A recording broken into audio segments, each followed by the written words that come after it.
let's take any random elements, okay, from the periodic table. I'll take antimony, and then bismuth, it's right below it. And then notice on your average periodic table, there's nothing here. Okay?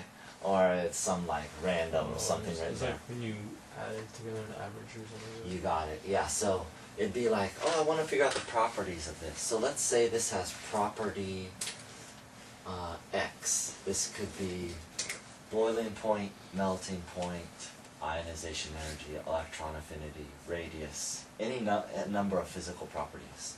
And let's say its value is 1, just to make our life a little easy, okay? And let's say this has property X also. Again, you know, they're both melting points, or they're both radii, or whatever. And this is 1.5. And I want to be kind of a, you know, a genius. I'm trying to get my Nobel Prize, and I want to predict for undiscovered elements what's the properties. So I want to know what property X is here. This is where you do that average. If you're somewhat savant, you would see this would be 2. You know, it's following that, going up by a half each time. So 2. Dun da da, and that's the calculation. That's it. Yeah. So the middle one has to be an average of the addition of 2. Yeah. The middle one is always an average of the outside 2. So you just set up a little equation.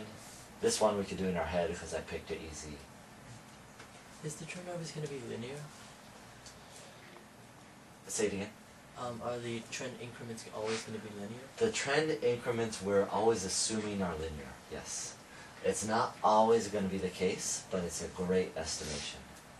And which is basically what Mendeleev and others used to predict properties of elements that had not been discovered yet. What is this called? This is, it doesn't have a really good name, it's using the concept of periodic law, which is the main concept in this chapter.